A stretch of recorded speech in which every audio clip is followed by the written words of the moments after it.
I got the cash in the bag. 1995년 10월 13일 한 남성이 타이베이시 상계 검람로에 있는 산길을 걷고 있습니다. 그는 평소 저녁을 먹고 나면 운동 겸 매일 이곳을 걷습니다. 이날도 여느 때와 마찬가지로 해지는 모습을 보며 천천히 길을 걷고 있었습니다. 그런데 그의 눈에 길가에 놓인 쓰레기 더미 같은 게 들어왔습니다. 그것은 마치 사람의 형체처럼 보였습니다. 설마 하는 마음에 다가가 보니 그곳에 검게 썩은 남성이 있었습니다. 남성의 몸은 밧줄로 묶여 있었고 가슴 아래로는 뼈가 보일 정도로 썩어 있었습니다. 산 절벽에서 떨어진 듯 보였습니다. 남성은 곧장 경찰에 신고합니다. 잠시 후 경찰이 도착하고 경찰은 현장을 봉쇄하고 수사를 시작합니다. 경찰은 원한에 의한 타살로 추측합니다. 피해 남성은 21살에서 23살 정도로 보였으며 목에는 졸린 자국이 있었습니다. 부검 결과 사인은 질식사였습니다. 피해 남성의 시신이 빠르게 부패된 이유는 시간에 의한 것이 아니라 부식성 화학 물질인 염산에 의한 것이었습니다. 특히 사타구니 부위가 심했습니다. 경찰은 피해자에게 강한 원한을 품고 있는 자가 이 같은 방식으로 복수한 거라고 추정합니다. 피해 남성의 식도와 위에서는 수면제 성분이 검출되었고 아직 소화되지 않은 맥주가 많이 남아 있었습니다. 피해자는 술을 마시고 얼마 지나지 않아 바로 살해된 것으로 보입니다. 심각하게 부패된 시신에 그나마 다행인 것은 피해자 손에 아무 상처가 없어 경찰의 지문 대조를 통해 피해자 신원을 확인할 수 있었다는 것입니다. 이름 서지충, 당시 나이 22세. 서지충은 막 군대에서 제대하고 자동차 회사 영업사원으로 일하고 있습니다. 서지충 동료의 말에 의하면 서지충이 전날 저녁 임산북로에 있는 한 노래방에서 거래처를 접대한 걸로 알고 있다고 했습니다. 그 이후 그를 보거나 그와 연락한 사람은 아무도 없었습니다. 서지충에게는 오래된 여자친구가 있습니다. 그녀의 이름은 법명수. 두 사람은 사귄 지 꽤 오래된 커플이었습니다. 경찰은 먼저 서지충의 여자친구 법명수를 찾아갑니다. 그녀는 소아마비 환자였습니다. 휠체어나 목발을 이용해야만 움직일 수 있었죠. 법명수는 말합니다. 남자친구가 노래방에서 접대하던 날 저도 그 노래방에 같이 있었어요. 그러다 저녁 9시쯤 먼저 집으로 왔어요. 그리고 남자친구랑 연락이 완전히 끊겨버렸어요. 서지충의 동료가 노래방에서 접대했다고 알고 있는 거래처 사람은 사실 모두 서지충의 친구들이었습니다. 노종웅, 주중길, 허수분 모두 서지충의 친구였죠. 경찰은 세 사람을 경찰서로 소환해 조사합니다. 그리고 노래방에 설치된 CCTV 영상을 확보해 확인합니다. CCTV 영상을 보니 그날 밤 서지충 일행은 모두 5명이었습니다. 그들은 12일 저녁 8시 20분에 노래방으로 들어가 다음날 13일 새벽이 되어서야 나옵니다. 서지충은 두 남자의 부축을 받으며 노래방을 나섭니다. 술에 얼마나 취했는지 혼자서는 제대로 걷지도 못할 정도였습니다. 그런데 뒤에서 서지충의 여자친구 법명수가 따라오고 있는 게 아니겠습니까? 그녀는 12일 저녁 9시쯤 먼저 집으로 돌아갔다고 진술했습니다. 그런데 그녀의 말은 사실이 아니었습니다. 경찰은 은밀히 그녀를 감시합니다. 경찰은 다른 일행들을 조사하는 과정에서 새로운 정보를 얻습니다. 노래방에서 나올 당시 서지충을 부축했던 건 함께 노래방을 갔던 노종웅, 주중길, 허수분이 아니었습니다. 그들은 바로 법명수의 동생 법명홍과 법명수의 새 남자친구 정영금이었습니다. 경찰은 법명수의 집을 찾아갑니다. 그리고 법명수 몰래 집에 도청장치를 설치합니다. 경찰이 돌아간 후 법명수는 동생 법명홍에게 전화합니다. 방금 경찰이 왔다 갔어. 널 찾아갈 수도 있어. 넌 그냥 아무것도 모른다고 해. 사건의 진실이 조금씩 수면 위로 떠오릅니다. 경찰은 법명수, 법명홍, 정영금 세 사람을 체포합니다. 법명수는 침착하게 말합니다. 저는 남자친구한테 무슨 일이 있었는지 아는 게 없어요. 6시간 후 확실한 증거인 CCTV 영상과 경찰의 강한 압박에 못 이겨 법명수는 결국 자신의 범행을 인정합니다. 그녀의 진술에 따르면 법명수는 서지충의 친구 노종웅, 주중길, 허소분 세 사람을 매수해 자동차를 사는 척 서지충에게 접근하라고 시킵니다. 실적을 올릴 생각에 기분이 좋아진 서지충은 친구들을 데리고 노래방에 갑니다. 그리고 세 사람은 기회를 틈타 가루로 된 수면제를 서지충의 맥주잔에 넣습니다. 서지충이 정신을 잃자 범명홍과 정령금이 서지충을 부축해 노래방 밖으로 데리고 나갑니다. 그들은 서지충을 쌍계 검남로에 있는 산으로 데려갑니다. 밧줄로 서지충의 목을 조른 후 염산을 그의 몸에 붓습니다. 그리고 서지충을 절벽 아래로 밀어버립니다. 모든 일은 계획대로 순조롭게 진행되는 듯 했습니다. 하지만 서지충이 사람들이 자주 다니는 산책로 쪽으로 떨어질 거라고는 꿈에도 생각 못했습니다. 산책로 쪽으로 떨어진 서지충은 주변을 산책하던 남성에 의해 발견됩니다. 대체 왜 범명수는 이렇게 잔인하게 남자친구 서지충을 죽인 걸까요? 범명수는 새로운 남자친구 정연금을 만납니다. 그녀는 서지충에게 이별을 통보하지만 서지충은 그녀를 놓아주지 않습니다. 그래서 그녀는 서지충을 죽였다고 했습니다. 과연 범명수의 말은 사실일까요? 경찰은 그녀의 말을 순순히 믿을 수 없었습니다. 이때 한 노부부가 경찰을 찾아옵니다.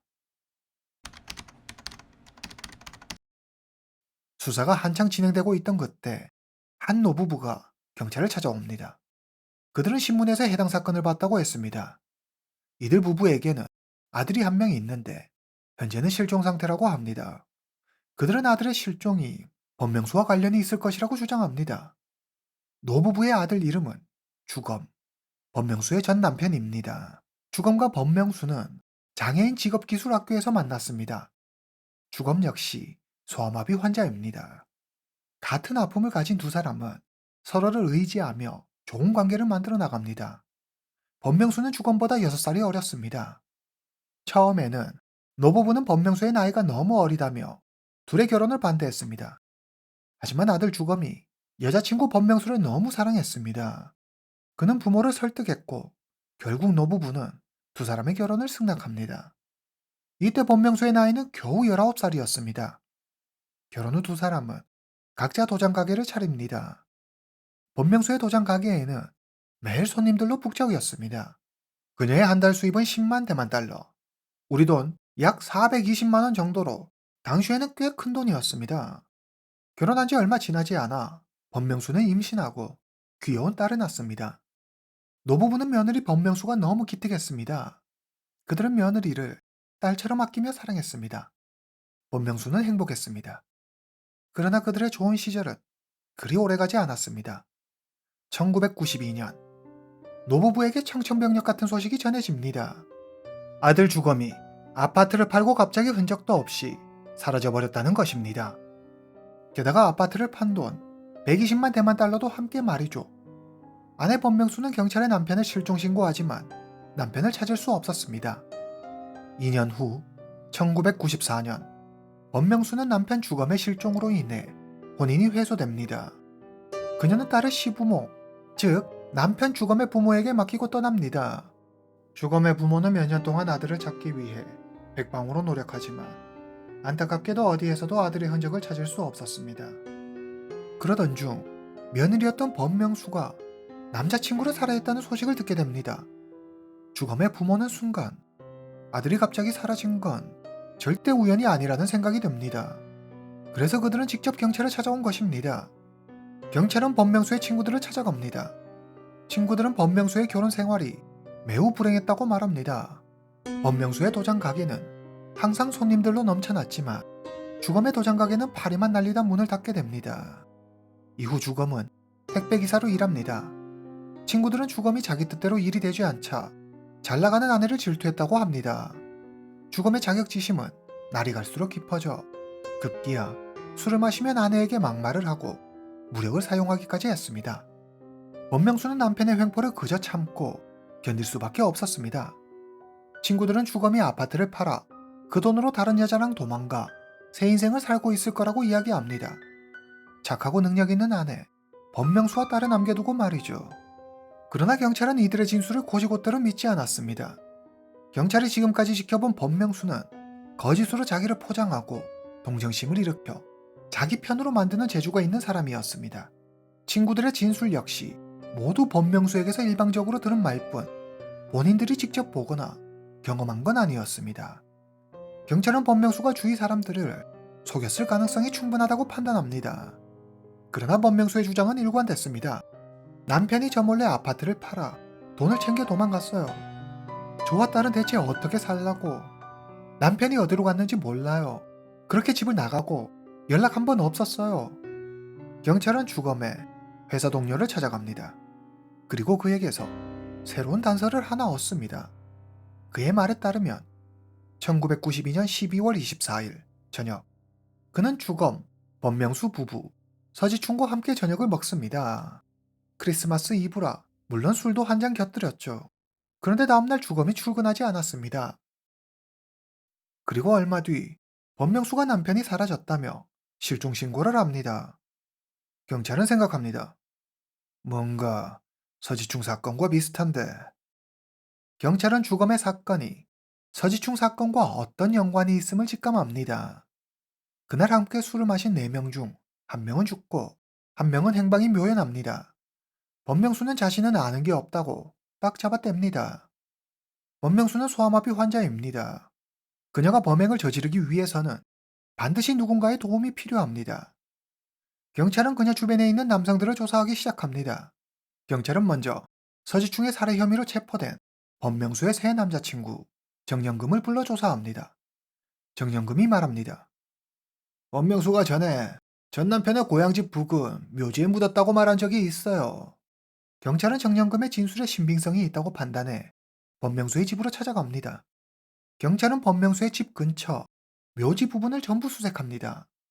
얼마나 지났을까요? 법명수의 할아버지 무덤 앞에서 남성의 시신을 발견합니다. DNA 대조 결과 사라진 법명수의 전 남편 주검이 맞았습니다. 조사 결과 그녀의 범행을 도운 공범은 그녀의 동생 법명홍과 전 남자친구이자 이번 살인사건의 피해자인 서지충 2사람이었습니다. 법명수는 결국 자신의 범행을 인정하지만 어쩔 수 없는 선택이었다고 말합니다. 제 가게가 잘 되자 남편 주검이 심하게 질투했어요. 허구한 날 때리고 욕했죠. 저도 더는 참을 수 없어 이혼을 요구했어요. 그러자 남편이 위자료로 500만 대만 달러를 내놓으라고 했어요. 방법이 없었어요. 전 이 지옥에서 벗어나야만 했어요. 안 그랬으면 제가 죽었을 거예요. 그래서 서지충과 동생에게 도와달라고 부탁했어요. 경찰은 그녀의 말을 믿지 않았습니다. 그녀의 목적은 분명 돈이었을 겁니다. 경찰은 아파트 판돈을 가로채기 위해 법명수가 방해되는 남편 주검을 죽인 거로 생각했습니다. 법명수를 조사한 경찰은 법명수를 반사회성 인격장애를 지닌 사이코패스라고 정의 내립니다. 당시 법명수와 부적절한 관계를 맺고 있던 남자친구 서지충은 과연 생각이나 했을까요? 3년 후 다음 차례가 바로 자신이라는 것을요. 서지충은 법명수가 헤어지자고 하자 죽음의 일을 발설하겠다고 법명수를 협박합니다. 이에 법명수는 그녀의 동생, 새 남자친구와 짜고 서지충을 죽입니다. 해당 사건이 언론을 통해 알려지자 사람들은 경악했습니다. 불편한 몸으로 이런 잔인한 짓을 저질렀다는 사실에 매우 놀라면서도 대체 무슨 매력이 있기에 남자들이 그녀의 말에 고분고분한지 궁금해했습니다. 본명수는 꽤 괜찮은 외모의 소유자였습니다. 매력적인 큰 눈과 흰 피부는 확실히 남자들이 좋아할 만했습니다. 본명수의 주변인들에 따르면 본명수가 말솜씨가 좋아 확실히 사람을 끌어들이는 매력이 있었다고 합니다. 교도소에서 같은 방을 썼던 사람은 언론에 나와 그녀를 변호하며 말했습니다. 아우, 말도 말아요. 법명수 그 여자, 알고 보면 진짜 불쌍한 여자예요. 이런 마녀 사냥식 보도 당장 멈추세요. 법명수를 신문하던 경찰도 그녀와 이야기하고 있으면 그녀의 이야기에 빠져 어느새 그녀를 동정하고 있는 자신을 발견한다고 했습니다. 전문가들은 법명수가 자신이 소아마비라는 장애가 있다는 점을 교활하게 이용해 여러 거짓말로 자신을 불쌍하게 포장한 뒤 동정심을 자극해 사람들을 조종하는 거라고 했습니다. 재판부는 1심과 2심 모두 법명수에게 사형을 선고합니다. 재판 결과에 불복한 법명수는 대법원에 상고합니다. 대법원은 1심과 2심의 판결을 뒤집고 법명수에게 무기징역을 선고합니다. 2011년 말, 복역한 지 16년 후 법명수는 모범수로 가석방됩니다. 지금은 이름을 바꿔 새로운 인생을 살고 있다고 합니다. 법명수가 실형을 선고받자 주검의 어머니는 법명수와 주검의 딸 주맹군을 데리고 도원시로 이사합니다. 아무도 모르는 곳에서 새롭게 인생을 시작하기 위해서였죠. 할머니는 손녀 주맹군에게 그녀의 부모가 교통사고로 세상을 떠났다고 말합니다. 주맹군은 다행히 착하게 잘 자라주었습니다. 공부도 잘해 15살이 된 주맹군은 도원시에서 가장 유명한 고등학교에 입학합니다. 고등학교를 졸업한 후에는 교통대학교 경영학과에 합격하죠. 모든 일은 순조로웠고 주맹군의 미래는 밝았습니다. 하지만 세상에 영원한 비밀은 없는 법이죠. 주맹군은 자기 부모에게 일어난 일을 모두 알게 됩니다. 그리고 불행한 일이 일어납니다. 주맹군은 대학 합격 통지서를 받고 사흘째 되던 날 아침밥을 먹고 집을 나섭니다. 그리고 그녀는 3층 자신의 집에서 7층 옥상으로 올라가 아무 망설임 없이 뛰어내립니다. 이날은 주맹군의 아버지 주검의 기일이었습니다. 남들 앞에서 늘 밝았던 아이는 사실 엄마가 아빠를 죽였다는 걸 알고는 혼자 마음앓이를 하고 있었던 겁니다. 그리고 결국 스스로 목숨을 끊고 만 것이죠. 당시 감옥에 있던 법명수는 딸의 소식을 듣고 눈물을 흘렸다고 합니다.